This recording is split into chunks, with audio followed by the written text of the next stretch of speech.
Hi, I'm John Waterhouse.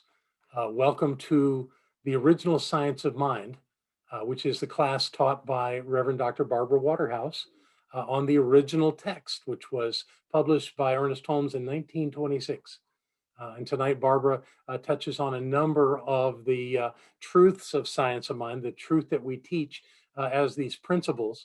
And I'm sure that you coming and being a part of this class will have a wonderful impact on your life.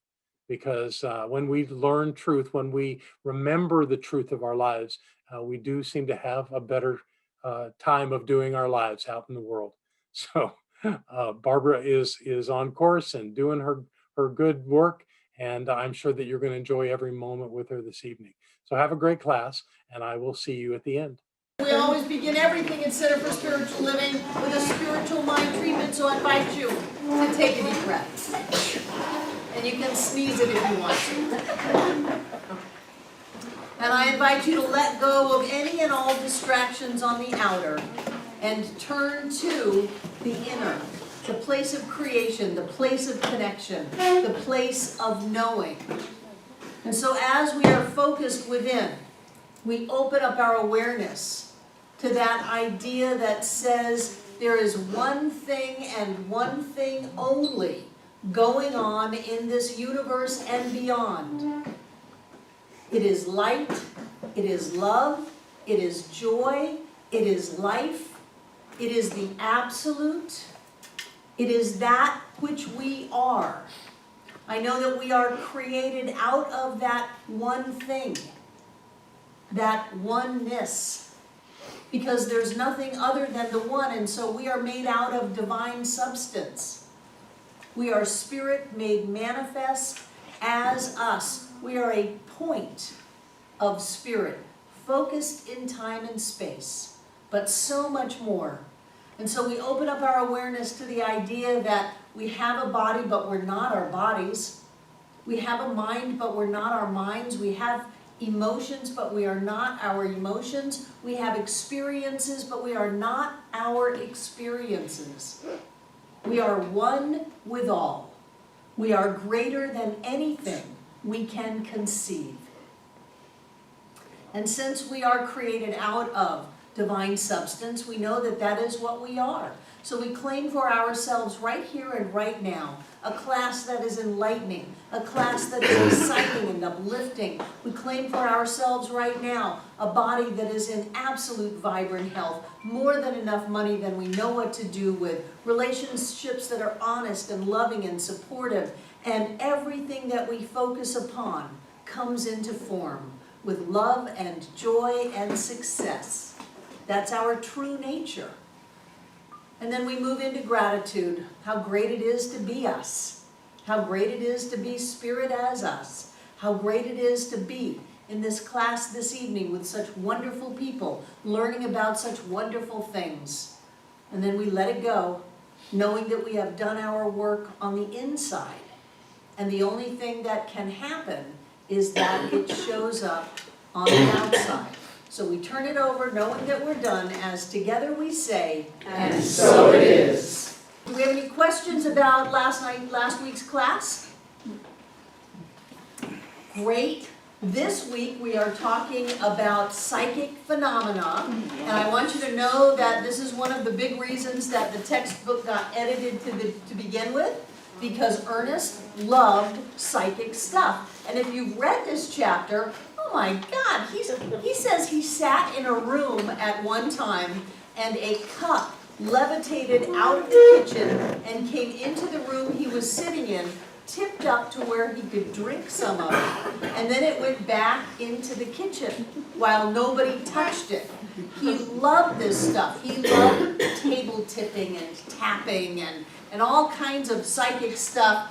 And when we went from 1926, actually I think the first publishing of the textbook was by his mother, good old mom, in 1924, so he must have written this 1922-23. When we went from that to the 1937 revised edition, somebody didn't think that it was such a good idea for Ernest to be all about the psychic world, and they took a lot of that stuff out.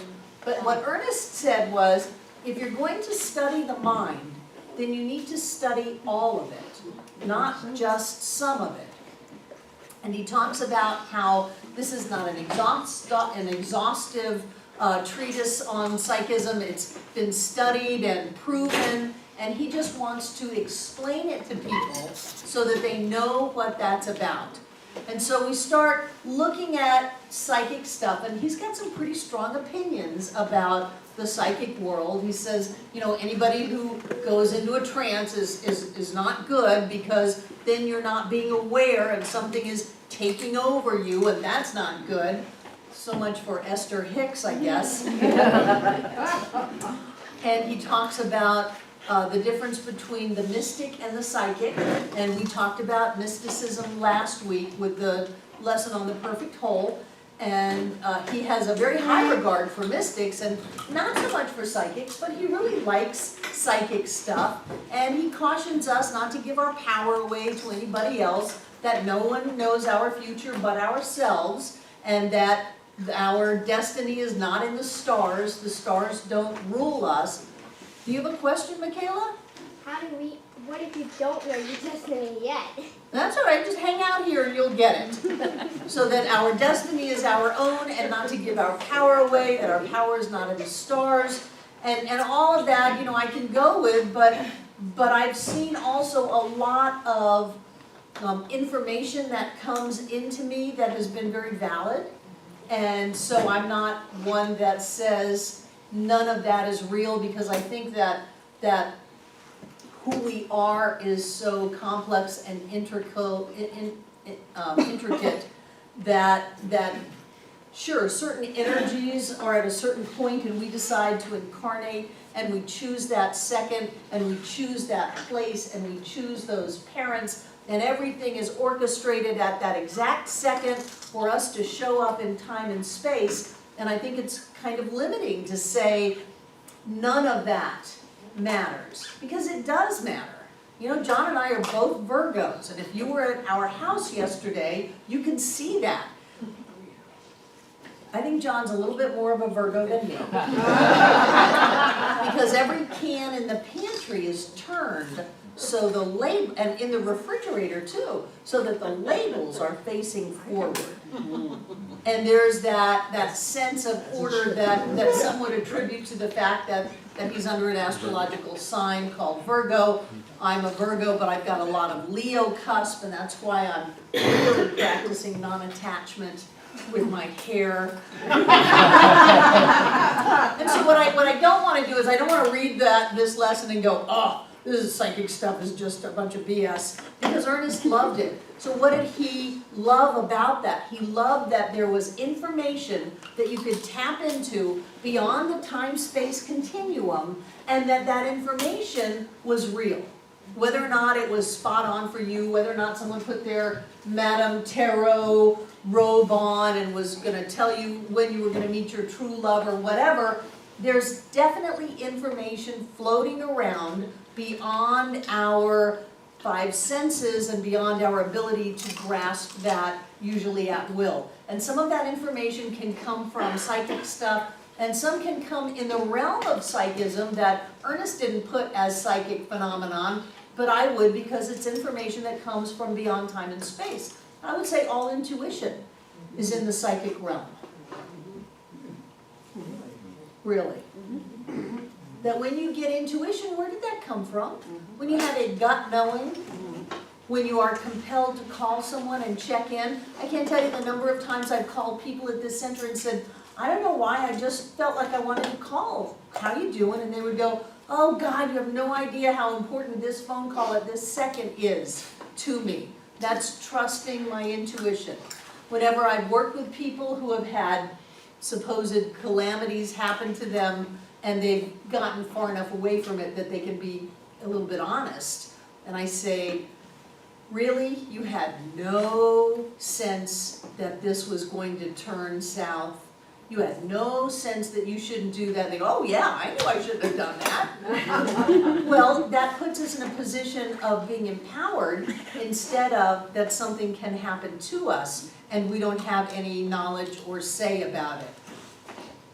one of the things that happened to me relatively recently is I was standing on my upper balcony over at my house, and I looked over here, and we had the sanctuary, and we had this building, and that was it. We didn't own the property next door to us. Our property line was about 5 or 10 feet off this wall, probably 5, because we had built into the hill as much as we could. And I just stood there and I saw that third building. I saw it as clear as day.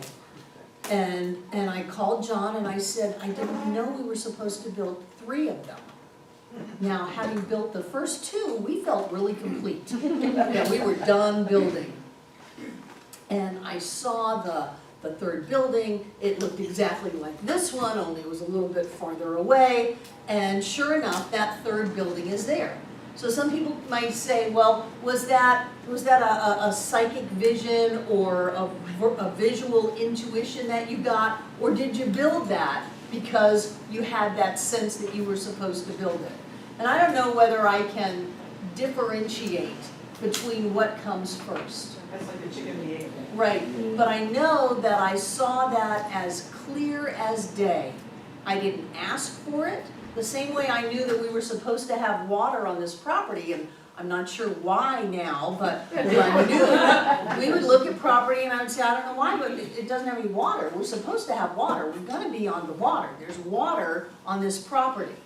And so, sure enough, here we are with the property with water. And we didn't buy this property, it was given to us. It's not like I picked from a number of things that we were going to purchase. It just fell into place, and Rick and Katia Krebs gave us land to build the center on, which is what we used for a down payment so that we could get a construction loan so that we could build the center.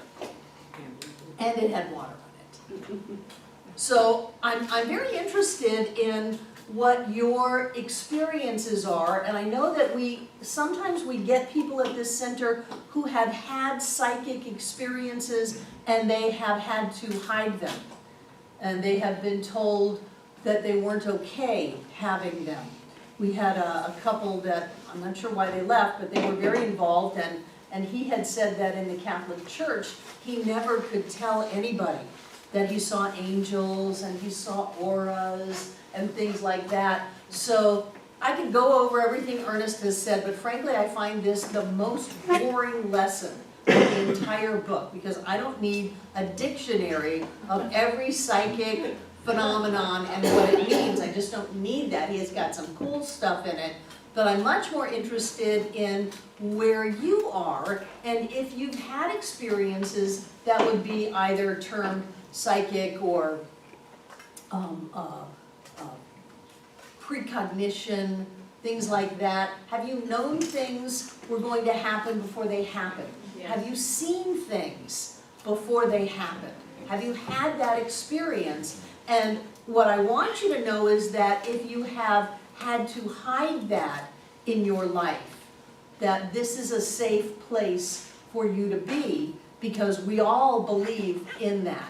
We deal in the realm of mind. We deal in the realm that is outside of time and space. We create from outside of time and space. So this whole realm of psychic phenomena or intuition or whatever you want to call it is outside of the realm of time and space. It's right where we are. Have you had psychic phenomena, Michaela? Tell us. I used to think when I was with my real parents, I was really scared and I wanted to almost, it's like very scared when you feel those fear firing, and it's like I knew that there was going to be some water going to be poured on it. That's like the healing. So sweet. Thank you. Great. Who else? Shirley? One day Barbara Waterhouse called me and I'd just been fired. And you never did tell me why you called, but I said, I didn't know why I was calling. I said, I know I'm no longer employed, and you said, hallelujah. Yeah. But you never did tell me why you called. I Just out didn't of the blue. Yeah. Wonderful. Becca. I used to work at a outpatient department at a hospital up in Cleveland, and there was a patient in her 70s who was having a blood gas drawn, which is drawn from your wrist, and it can be extremely painful when they do that. And she was in a lot of pain while they were doing it, and I put my hands on her shoulders, and I just closed my eyes, just trying to calm her and keep her still. And once they were done, she turned around and she said, I don't know what you did, but the minute you touched me, I stopped feeling any pain. Oh, that's wonderful. That's wonderful. Great. Judith and then Robert. Well, this has been going on for a while, but when I first moved here, I moved into this tiny little place, and Deb and Mary owned some duplexes down below me, and I knew I couldn't live there because they owned them, and I didn't want to, jeopardize our friendship. You never know. And I had seen the inside of them, and I was like, God, I want to live there. And it took me, but like I mentioned to you the other day, it took about a year to manifest, but I just kind of knew that I'd be there. Hardwood floors, and it was everything I'd been looking for, and it was like I put it out there, and I just looked at that place, I said, yeah, this is going to be mine. I'm going to be here someday, and it's going to be okay. And it's happening, and it's all happening. Wonderful, wonderful. Thank you. Robert. That's what's happened in an experience that I had when I was 16. I had appendicitis, was rushed to the hospital. Speak louder. Rushed to the hospital, and I was in pain, but I finally fell asleep. I guess they gave me a sedative. And when I woke up, it was dark, and there was a nurse sitting beside me, and she reached over and took my hand. And I felt all this energy rush up my body, and I fell back asleep. And when I woke up in the morning, I said, you can go now. You don't have appendicitis anymore. Wow. Oh, yes, I described the nurse to the staff, and they said, we don't have anybody to describe. That's an angel nurse. Who else? Jane. I've had quite a number of them, these experiences involved in the group today. But when Leon and I moved here to Asheville, we couldn't find any place to live, and so we had a realtor, and he took us to all these places, and nothing was within our, we couldn't, well, anyway, and nothing worked out. Yet at the same time, Leon said, well, Jane, what kind of house do you want? Or I've never lived in a house before. I just lived in apartments. So I said, well, I'd like a water somewhere, running water, and I'd like to have neighbors, but not too close. I also want to live in the country. And so Leon just looked at me frowning, and it was impossible. And then actually we didn't find a place, and then the last day the realtor came and said, uh-oh, something has come up on the computer that I need to look at. You want to come out with me? And we did. And there it was. I mean, there's where I still live. There's a stream. We have neighbors on one side and no neighbors on the other side. So it's like we're in the country. And it was just about everything that I had, even though I'd said all these contradictory things, they all turned out, and this property was really weird. So You are more powerful than you know, Jane. I'll tell you a real quick one. I'm gonna get the last word. I never thought much about spirit and stuff. I, didn't believe in anything at all.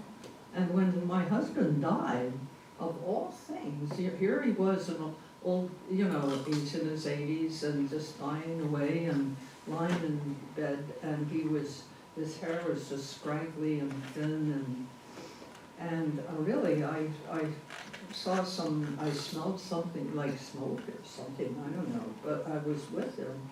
And so I thought, oh, he doesn't look comfortable, so I went on the other side of his bed to make him comfortable, you know. And when I got over on the other side, I looked again, and his face had changed into the face of a young man. I mean, I saw that. I was just really stunned.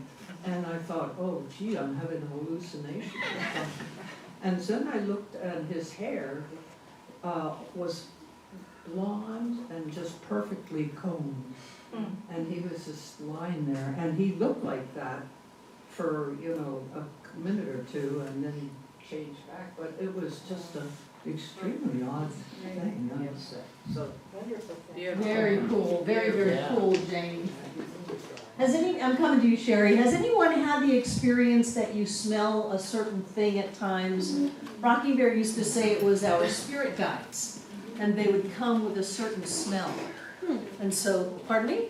So sometimes I would smell something and know that something was going on because that smell wasn't there before. Sherry. So I had decided I was going to make a coconut cake. So I went to Amazing Savings, which was the one in Biltmore. And so if you've been there, you know it's kind of rough. But I was looking for a can of cream of coconut. And so I went in, and you know, things are just sort of, they're not perfectly placed in the store. So I was checking up and down the aisles, up and down. Oh, first of all, I had gone in and I had gone to the wall that had all the juices on it, and it was stacked, placed perfectly, a wall of different kinds of juices. And I had taken a case of acai berry juice off and put it in my cart. So I continued to go up and down the aisles, checking everything to see if I could find a can of cream of coconut. Checked the whole store, went to the baking section, went to the register and said, do you ever have cream of coconut? Yes, but it's very rare. If it comes at all, people buy it right away. If it's not there, we don't have any. And so I said, okay, fine. And I got in the line, and I thought, you know what? I don't think I want this acai berry juice. So I went back to the first wall to place my acai berry juice back in the hole that I got it from. And there in the hole was one lone can of coconut. And I really think it just kind of lapsed Yeah, like form. It did. It wasn't there. Wonderful, wonderful.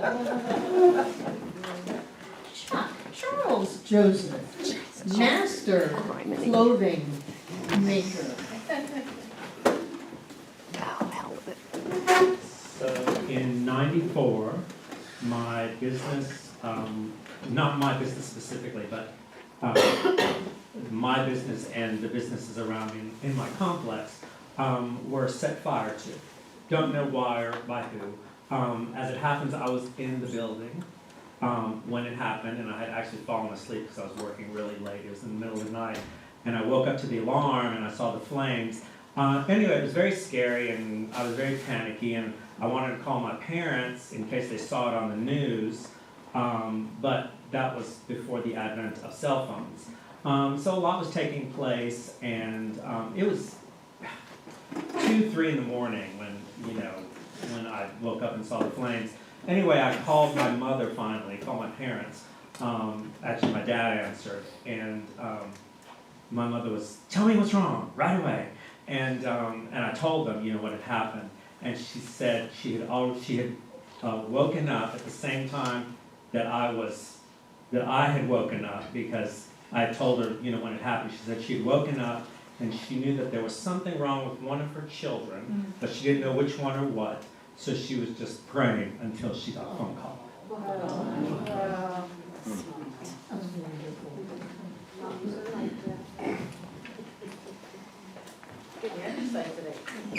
Well, I think this is fascinating. I just think it's so fascinating, and I think that we're a place where these kinds of people come, and that's us. I have many experiences of calling family members and friends at just the appropriate time to connect with them when some life-altering event has happened. I manifested Just go ahead and talk. Okay, I manifested a house that my best friend and I rented. We were talking about it in a whipping circle and created this house, even with the tree house out back. And when I was in the 10th grade, my pawpaw died, and he came to visit me in algebra class. It was just, I was a really good student. I, really paid attention, and that day I could not focus for the life of me. And all I could think of was my pawpaw. And granted, I had just gone to see him in the hospital, but, when I came home that evening, my dad told me he had died. And I knew it was visitation. Wonderful. Wonderful, wonderful. Sarah?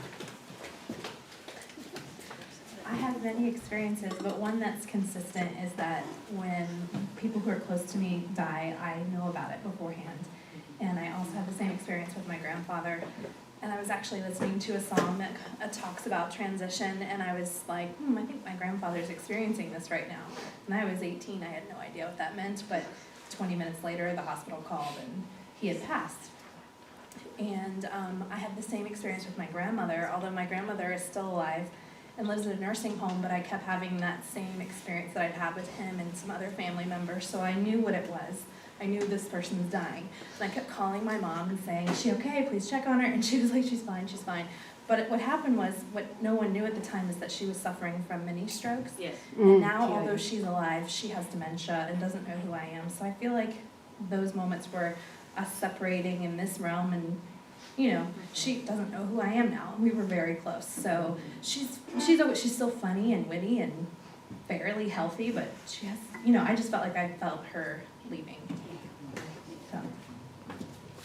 Thank you. What is your name? My name's Eric. Hi, Eric. I'm brand new, I just walked in, and I didn't know if I was gonna stay here tonight, but the first words I heard were psychic stuff. It's been coming up in my life, and I'm sort of exploring this. When I was 23, I was hospitalized psychiatrically for what they called a mental illness or something, but it was a spiritual emergence.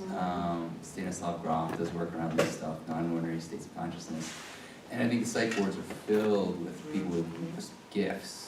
And so for me, it's been this journey of believing in what has been going on. It's an evolving thing of whatever I'm channeling or whenever I go into this state, things kind of happen and a lot of synchronicities and stuff like this. So I'm really grateful for you folks to be being here and for me to be able to be here as I sort of unwind my journey. And I don't know what it is. I don't have a name for it. We're your peeps, Eric. Yeah, I know. I mean, this world is full of peeps, and when we're open and expressive and can have a safe place to talk about it, I think we've all got our peeps inside of us peeping out and being here. So thanks. Excellent, excellent.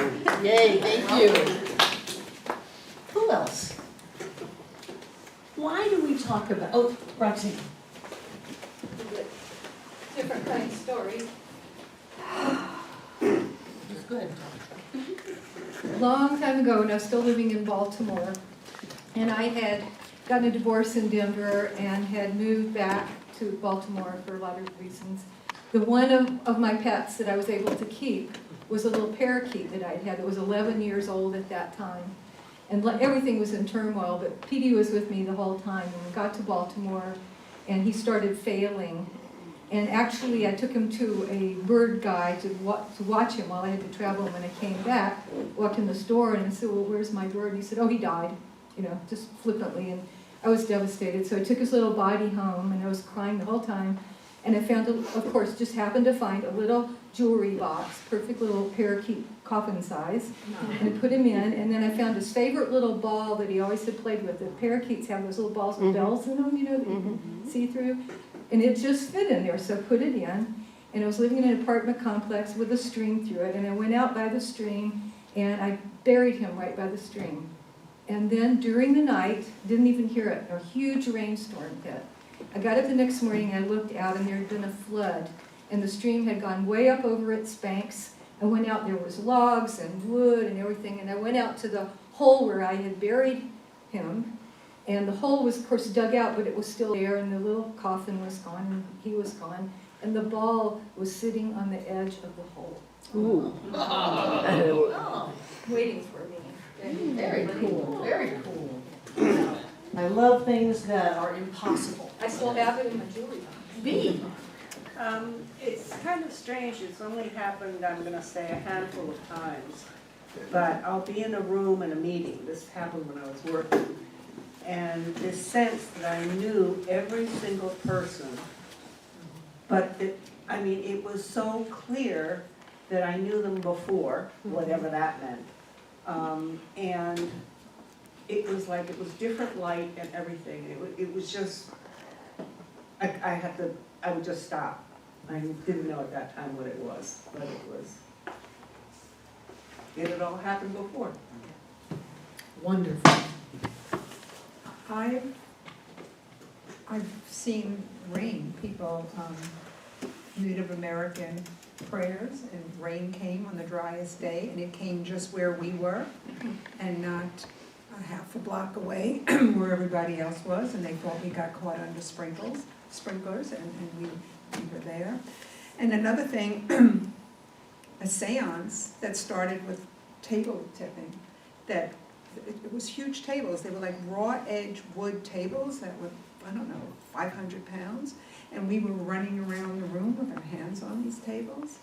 And then there was a meditation during that same session. And I smelled smoke, and I was feeling annoyed that during this sacred time somebody is smoking. And I thought somebody was outside and the smoke was blowing in the window. And finally, when we woke up, I said something.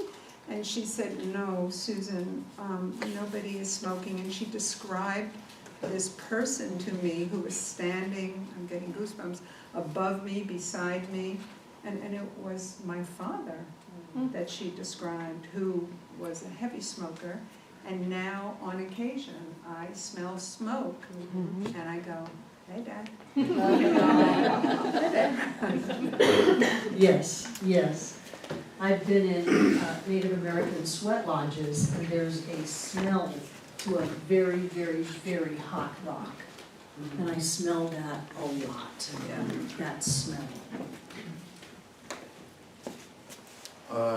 Yeah, I've had, I'd say maybe around 4 or 5 paranormal experiences in my life, and one I left. My dad had died, and I was sleeping in his piano room, for a place to stay, and I was watching Star Trek before I fell asleep, The Wrath of Khan Star Trek, and then I had this weird dream about it's complex, but it was about African the continent of Africa burning up and warriors killing each other off, and then I woke up. It was freaky. I woke up and then I levitated off the bed in his room, just levitated, and I was like, I looked up at God and was just asking, like, what was that all about? And there's a few others. I won't go into detail. I was mixing medicine. I was like saying affirmations and doing Reiki and stuff like that, and I seen stuff disappear in my apartment, or a hoodie off the ground levitate, and it's crazy stuff, but I just thought I'd share that. Has anyone had anything appear out of nowhere? Yeah, You want to share? Yeah. I mean, we're dealing with outside of time and space. It was really weird. I was in 8th grade in the lunchroom, and my homeroom teacher, I saw her walking out, and there was this really good-looking man walking right behind her. And so later in the day, I saw her, and I was like, "Who was that good-looking guy you were with in the cafeteria?" And she looked, she goes, "Could you describe him to me?" And I went ahead and I described exactly what he looked like. She started crying. She goes, "That was my father, and he died 10 years ago." Oh, goosebumps. That's wonderful. Coming around, Tom.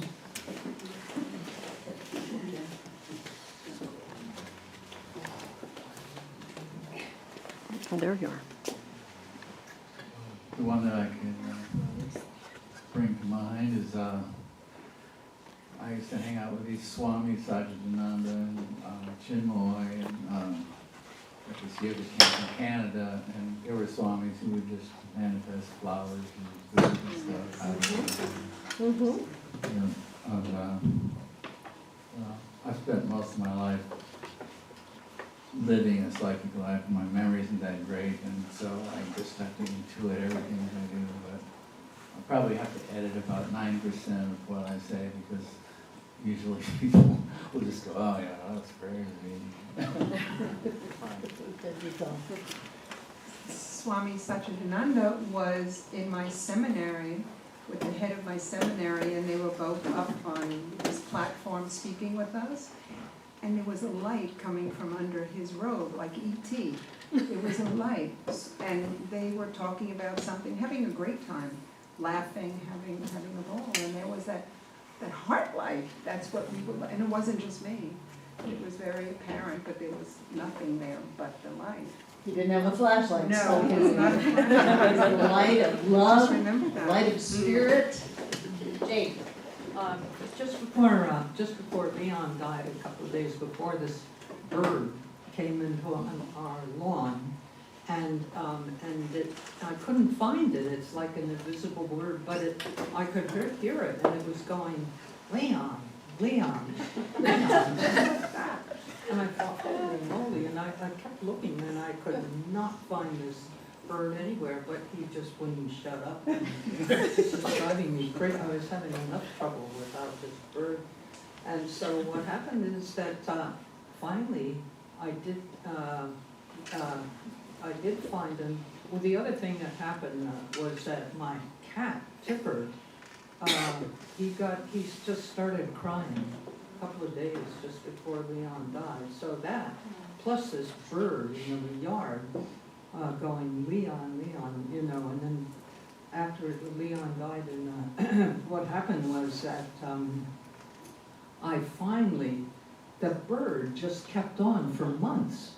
I mean, he would not leave the yard, and then finally he did, but before he did, he was, well, what happened, I can't exactly remember what happened, but I saw him. Yeah. And he was the sweetest little bird. He was on a branch, you know, and he was just going, Leon, Leon. His little wings would flutter every time he said Leon. He'd go, Leon, Leon, Leon. And after I saw him, then I never saw him again. Far out. This is wonderful stuff. I love this stuff. I love this stuff because we deal at the level that is not physical. Troy.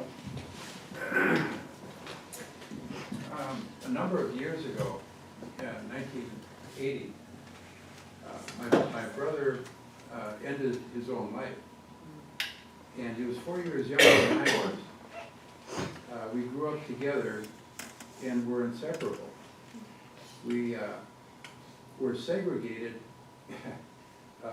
because the community we lived in, we were too rich to be poor or middle class, but too poor to be rich.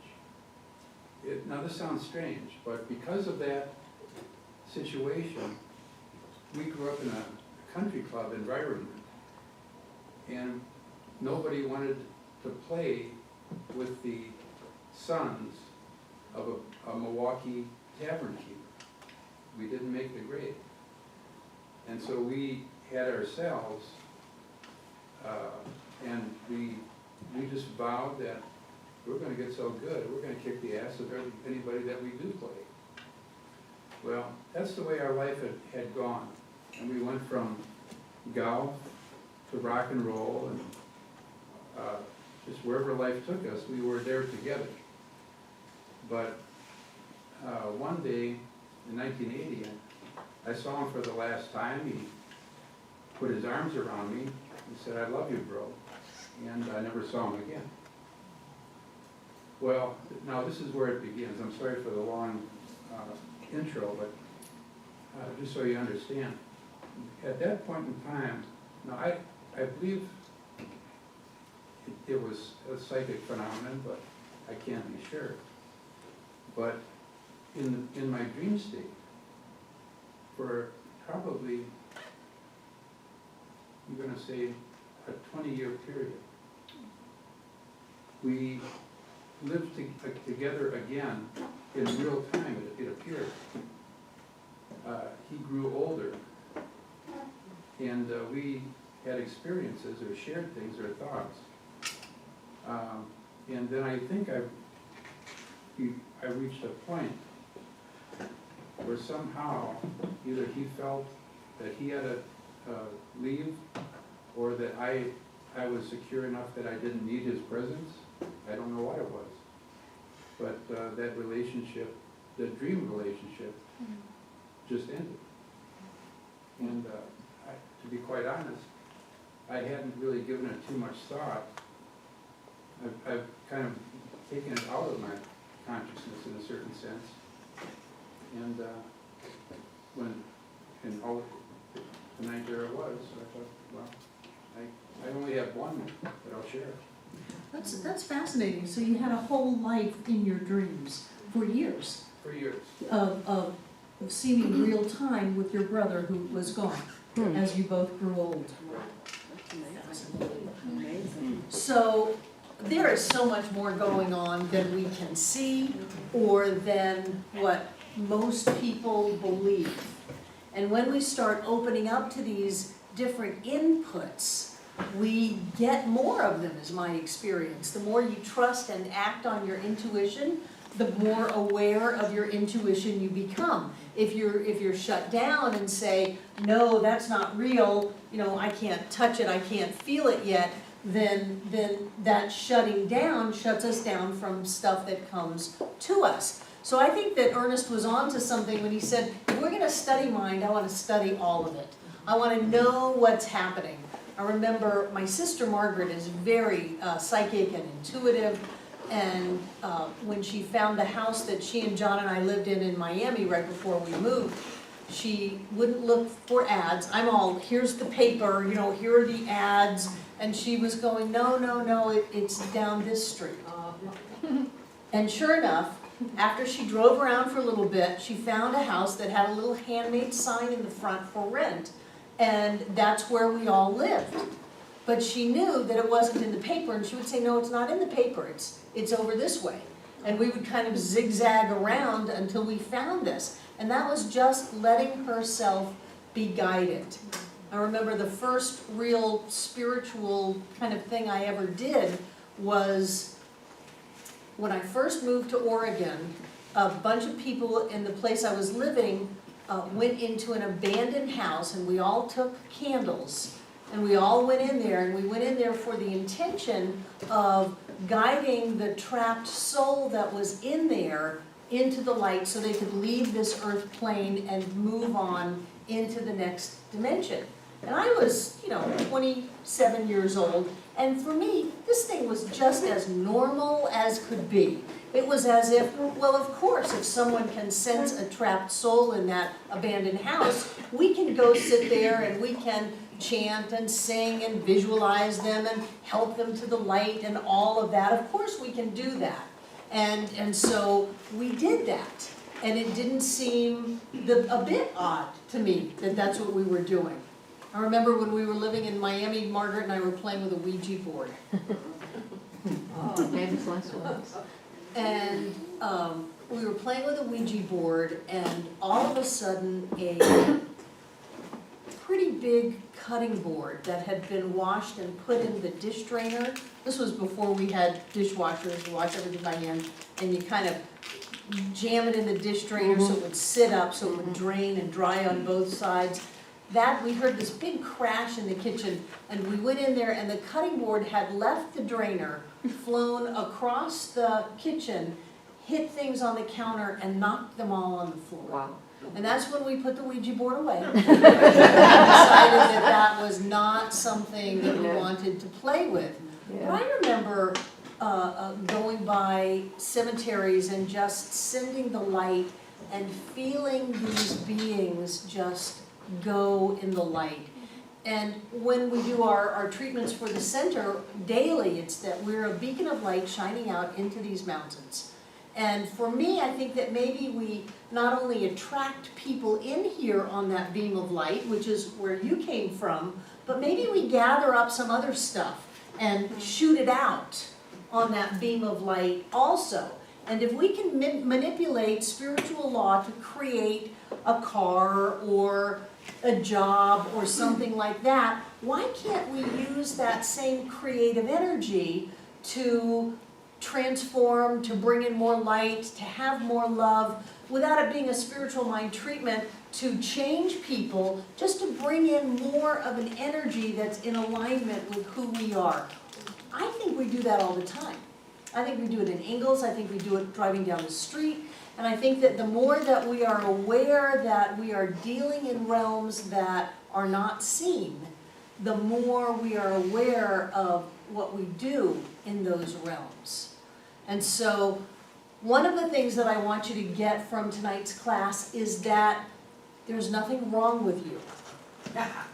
You're not bad or wrong. For that matter, you're absolutely right, Eric. The people that are locked up because they have had spiritual experiences or because they are farther in that realm than they are in this one is huge. And if you could have people just, sometimes just teach people how to close down a little bit and to be able to stay more focused in the density of time and space, I think their lives would be a lot easier than just being wide open. I've known psychic people who say, it's very difficult for me to be in large crowds of people because there's so much input that I'm getting. And it's very helpful for those people to know how to close that down. And the beam of light and the egg, and sometimes you've got to put concrete on the outside of that so that all of that energy doesn't come in. But that's a very easy way to handle that. Judith? I was a hospice nurse for many years, and it got to the point where I could be with a patient and go 24 hours, and sure enough, 24 hours. And they used to tell us, don't predict, but it wasn't like a prediction, it was a knowing, it was different.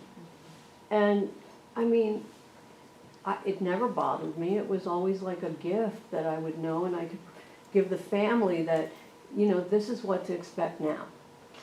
And it was just that kind of,